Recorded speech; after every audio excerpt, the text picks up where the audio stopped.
Hello, hey guys, Football Manager HD here, and welcome to episode 6 of Football Manager 2014 with Aston Villa. And this is the off-season review, pre-season review, whatever you want to call it. We'll look over pre-season transfers, and just kind of what you can expect from this season and what are the hopes. So, first of all, we will go into the transfers. That's where most people want to see. There was a lot of business. Probably a lot more than I was intending on doing, but we ended up doing a lot of business. As you can see, a lot of guys leaving, a lot of guys coming in. Sorry about that. I'll talk you through it all. Ricardo Calder went out on loan. Nicholas Alanius has gone to Stoke for 5 million quid. Didn't play a single game last year, so 5 million was an absolute steal. Donasian's gone out on loan again. Yakuba Silla, 6.5 million. Now, I wasn't looking to sell Yakuba Silla, even though I was hoping I could get better than him. He had a good season last year. And then Marseille came knocking at the door with offers of around 4 million, which was around his value at the time. And I said to Marseille, put it up to 6.5, all up front, and you got him. And they did that, and I have to say, it was one of those that happened a couple of times with the outs. Like, I probably could have kept them, but I thought for that money, like, you're not going to get much more than that for Silla. Stephen Ireland went out on a free. He's still without club. Chris Hurd, still on a free. I'm surprised by that. Not surprised by Stephen Ireland, but Steber, Seagrist, Watkins, Lewis, Hill, Bateman, Grant, Kinsella, and Crooks all going out on frees. Delfonso also went out on a free to Crystal Palace. Darren Bent, after coming back from loan from Fulham, where he was average, was shipped out to Villa's rivals West Brom for 1.4 million. Graham Burke went out on loan. This was one of the big ones, which didn't really please the fans too much. But I couldn't stick him anymore. Now, he'd taken a big wage cut. He was on 60 grand a week here at Villa. And to be honest, he wasn't very good. He got injured a lot of the time. He was getting a bit old. His pace was kind of dying though. Even though he played quite well in the games he played in, he was injured all the time, so I couldn't really play him. And I thought, at this age, he's not going to improve. Like, he's still got a bit of pace, but those technical stats are just absolute dribble, aren't they? And I got 4.2 million out of him, which I was pretty pleased with. Bring it down. More Brad Guzan left for 2.1 million. Again, didn't really. I didn't have to let Brad go, but I brought in a better keeper for cheap. So I decided, Brad, it's your time to go. He was quite good last year, but you know what I mean. Let Antonio Luna go to Wolfsburg for 9.75 million. This was a bit like the Silla deal. They were offering kind of 4 million, 5 million for him, and I was going, not a chance. He's pretty good. And one time they came up with 7 million, and I said, I'll push it to 10, and they said 9.75, and I said, okay, go for it then. Like, he was good last year. It's a shame to see him go, and I did have to then go and try and find a left back, but I think it was worth it. I think it was worth it. 9.75 million for a player of Luna's caliber is pretty good, I think. And then Barry went out on loan, Dempsey loan, Jerome, a couple of those are new signings, Callum Robinson on loan, and Mikey Drennan on loan. So we recouped in 28 million in funds, in which we spent out 21.52. And we've still got a bit of money in the tank actually. But anyways, first man in was Luca Criolesi. Anyway, who we brought in on a free transfer.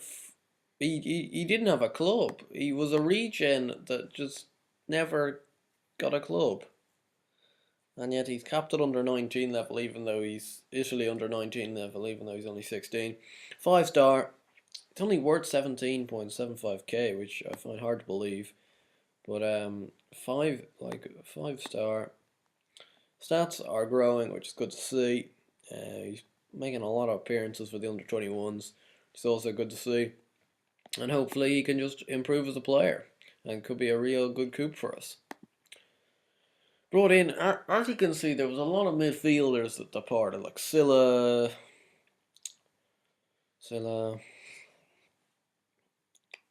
Ireland, Hurd, all of them. So I did bring in a fair few central midfielders to kind of recoup for this. And the first one was Joe Ledley from Celtic for 4.6 million. I saw him available, and his agent offered him to me, saying, something like 4.5 million will get Celtic to accept, and I activated it. Like, he's a solid midfielder slash defensive midfielder. He's instantly one of our best, and he had a stellar season at Celtic last year. Now, I know you can't say much about that because SPL and the Premier League are a completely different kettle of fish, but I think for 4.6 million, that's pretty good. 27, he's not even that old yet, so that's very good. The new keeper I was talking about, Sergio Romero. We brought him in our free transfer from Sampdoria. Great piece of business, even though he's on nearly 49 grand a week.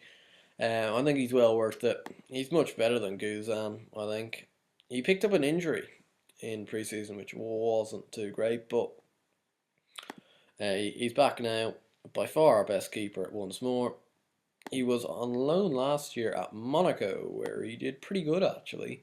Only conceded 26 goals in 26 games, 9 clean sheets. So I'm very happy to bring him in, especially on a free transfer. Next man was Will Hughes for 9 million quid. Oh, I don't really like spending big on these kind of youngsters, but when it comes to Will Hughes, I've used him on previous saves, and he just becomes a monster. And he's pretty much a monster right now. Like, look at that. It's a pretty decent circle as it is. He's a decent player for most Premier League sides right now. 5-star potential. Had a good season. He had a fantastic season last year in the Championship for Derby. 42 games, 7 goals, 20 assists. 7.14 rating. I couldn't turn him down, really. 9 million was as cheap as I could get him for, and I went in for him. Again, another one that probably could have been overplayed was 4.6 million for Jerome Williams from Crystal Palace. Again, in previous saves, he just turned into a really good fullback. Like, these stats grow and grow, and as you can see, they're pretty much growing. We send him out on loan though, because he's not there yet. But he played a fair bit in the Premier League last year. 22 games, 4 goals, 6.78 rating.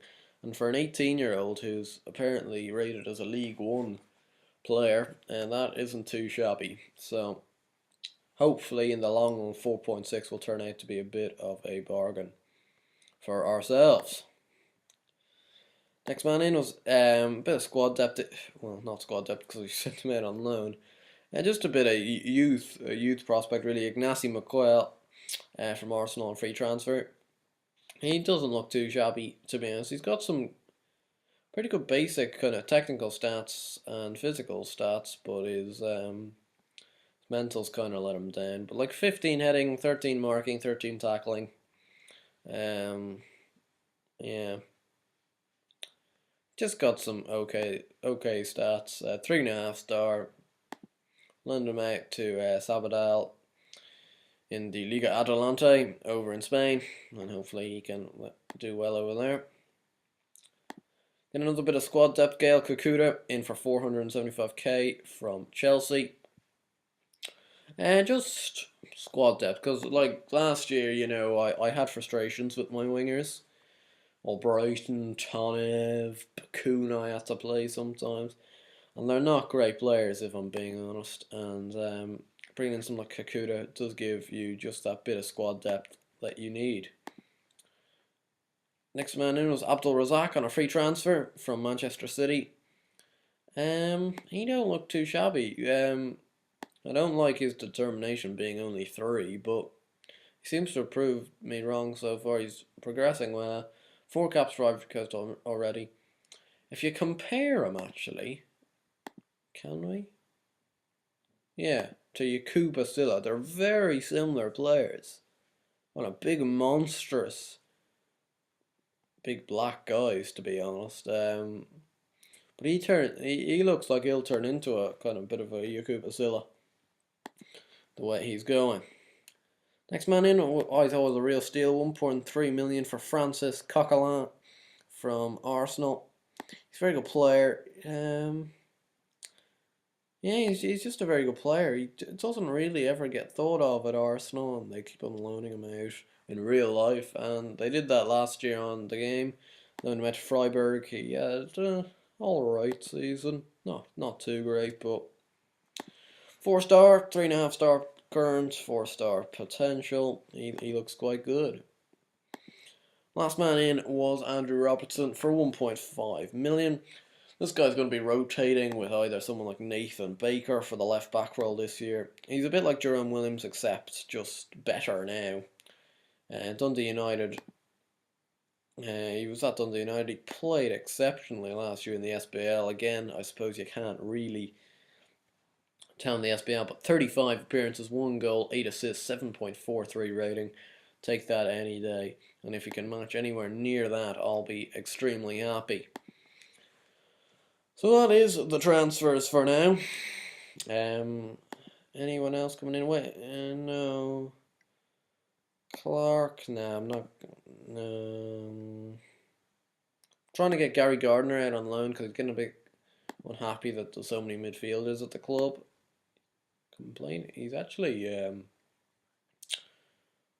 improving well. So I really want to get him out on loan though, so we can put that to good use. I suggested that he go to a feeder club, Leyton Orient, but he didn't want to. But anyway, now we'll move into pre-season.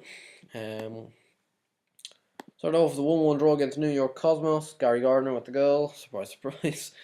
It would then be Colorado 1-0. Alexander Tonev with the goal. We did tour the US, if you're being a bit confused by all this. Then be Tampa Bay 2-0. Jack Grealish, and I think it was an own goal.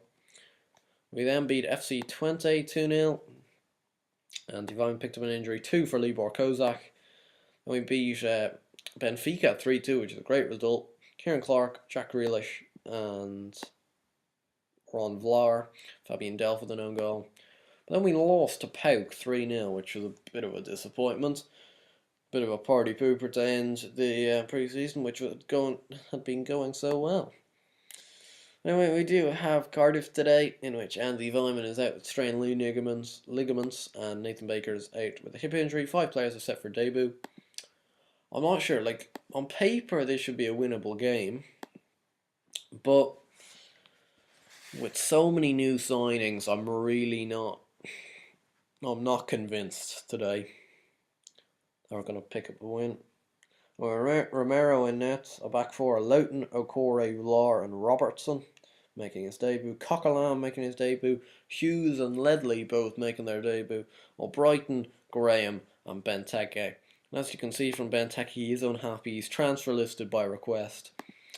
I'm not sure though, because I really do want to keep hold of him, even though he didn't have a great season last year. I do want to keep hold of him. And we can start him as a advanced forward. We'll give him a go as a complete forward today. See, does that make any difference? As we need to give, I think, Andrew Robertson, a number. He's going to get the number 3. That's a pretty good number.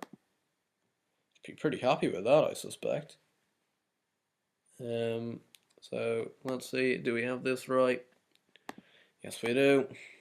We'll get, what's his name, Ben Petty on the old instructions. Tell the boys to enjoy the match, and Joe Lidley looks switched off. Will he respond? No, he won't. So it's a mixed reaction. I'm still, like with the old Sunday League footballer reputation, I think it's still kind of kicking in, as I don't really respond in team talks. But anyway, let's kind of rush through this first half hour gone. Christian Benteke's picked up a knock. Isn't ideal. Hughes so finds Benteke all Brighton now. It's dispossessed and it's Fletcher. Oh, bloody hell. Oh, for God's sake, Romero. Is it just me or is Romero just standing? Where is he going? Get in the goal! Oh, for God's sakes. No, that is a cheap goal, if ever I saw one. And talk about a drab first half and not looking good for the start of the new season. Have to kick it up to attacking. And tell Romero that I'm not happy with him. Well, come on, he just stood there. Like, where's he going here? Oh, Benteke, completely forgot he's injured. Bring on Lee Barcosa. Oh, no, not as a complete.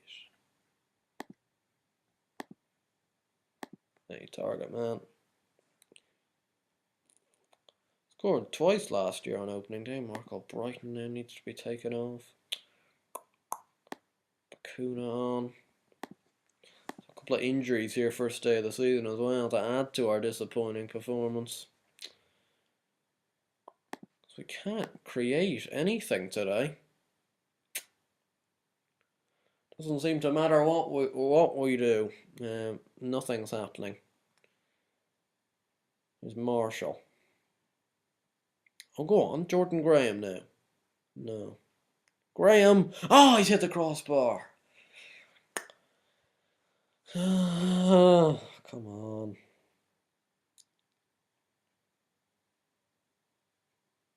Coquelin as well. Graham's in. He missed it. That's what you get with inexperience, I think. Like, that's what happened last year. I was hoping that this year that wouldn't happen, but obviously we haven't learned from it yet. It looks like another live com defeat. Bloody hell.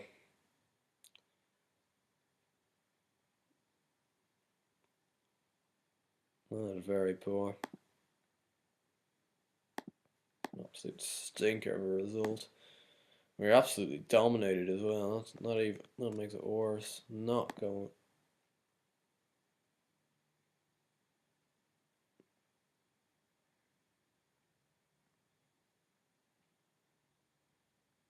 To the press conference.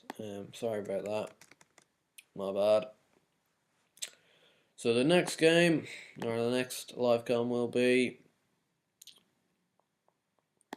Spurs game. Start of October. I'll see you guys back then. Peace out.